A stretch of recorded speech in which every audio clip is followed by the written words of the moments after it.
1775, the American Revolutionary War began as the American colonies sought to detach from England and its oppressive monarchy.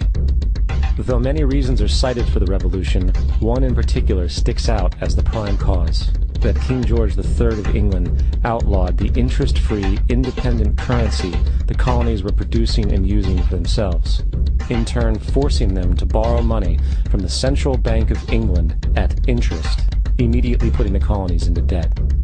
And as Benjamin Franklin later wrote, the refusal of King George III to allow the colonies to operate an honest money system which freed the ordinary man from the clutches of the money manipulators was probably the prime cause of the revolution.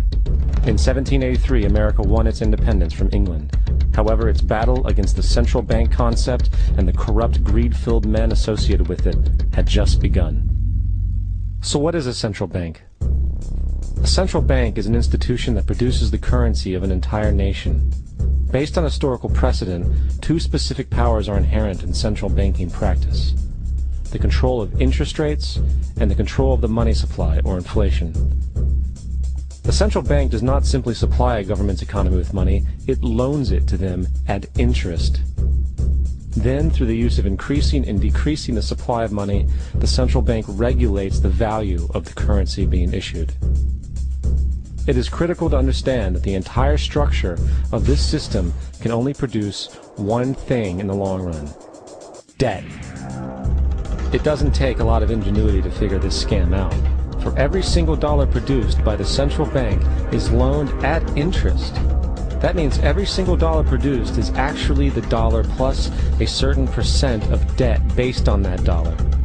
And since the central bank has the monopoly over the production of the currency for the entire country, and they loan each dollar out with immediate debt attached to it, where does the money to pay for the debt come from? It can only come from the central bank again, which means the central bank has to perpetually increase its money supply to temporarily cover the outstanding debt created, which in turn, since that new money is loaned out at interest as well, creates even more debt. The end result of this system without fail is slavery, for it is impossible for the government and thus the public to ever come out of the self-generating debt. The founding fathers of this country were well aware of this.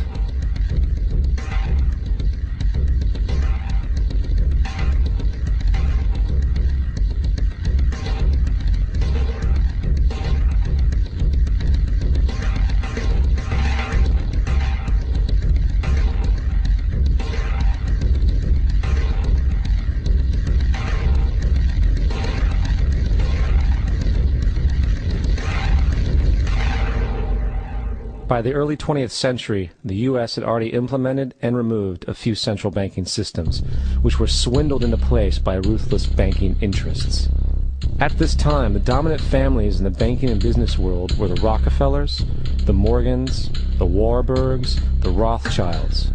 And in the early 1900s, they sought to push once again legislation to create another central bank. However, they knew the government and public were very weary of such an institution, so they needed to create an incident to affect public opinion.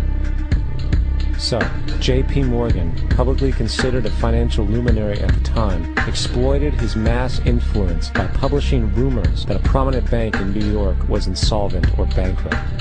Morgan knew this would cause mass hysteria, which would affect other banks as well. And it did. The public, in fear of losing their deposits, immediately began mass withdrawals. Consequently, the banks were forced to call in their loans, causing the recipients to sell their property, and thus a spiral of bankruptcies, repossessions, and turmoil emerged. Putting the pieces together a few years later, Frederick Allen of Life magazine wrote, "The Morgan interests took advantage to precipitate the panic, guiding it shrewdly as it progressed." Unaware of the fraud, the Panic of 1907 led to a congressional investigation headed by Senator Nelson Aldrich, who had intimate ties to the banking cartels and later became part of the Rockefeller family through marriage. The commission, led by Aldrich, recommended a central bank should be implemented so a panic like 1907 could never happen again. This was the spark the international bankers needed to initiate their plan. In 1910, a secret meeting was held at a J.P. Morgan estate on Jekyll Island off the coast of Georgia. It was there that the central banking bill called the Federal Reserve Act was written. This legislation was written by bankers, not lawmakers. This meeting was so secretive, so concealed from government and public knowledge, that the 10 or so figures who attended were told they could only use their first names in addressing each other. After this bill was constructed, it was then handed over to their political frontman, Senator Nelson Aldrich, to push through Congress. And in 1913, with heavy political sponsorship by the bankers, Woodrow Wilson became president, having already agreed to sign the Federal Reserve Act in exchange for campaign support. And 2 days before Christmas, when most of Congress was at home with their families, the Federal Reserve Act was voted in, and Wilson in turn made it law. Years later, Woodrow Wilson wrote, in regret,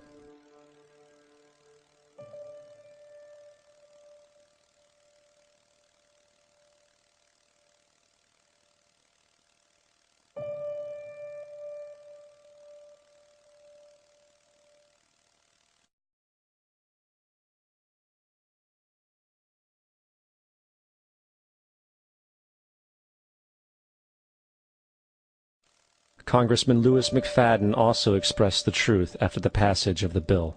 A world banking system was being set up here, a superstate controlled by international bankers, acting together to enslave the world for their own pleasure. The Fed has usurped the government. Now, the public was told that the Federal Reserve System was an economic stabilizer, and inflation and economic crises were a thing of the past. Well, as history has shown, nothing is further from the truth. The fact is, the international bankers now had a streamlined machine to expand their personal ambitions. It's alive! It's alive! It's alive! For example, from 1914 to 1919, the Fed increased the money supply by nearly 100%, resulting in extensive loans to small banks and the public. Then, in 1920, the Fed called in mass percentages of the outstanding money supply, thus resulting in the supporting banks having to call in huge numbers of loans, and, just like 1907, bank runs, bankruptcy, and collapse occurred. Over 5,400 competitive banks outside of the Federal Reserve System collapsed, further consolidating the monopoly of a small group.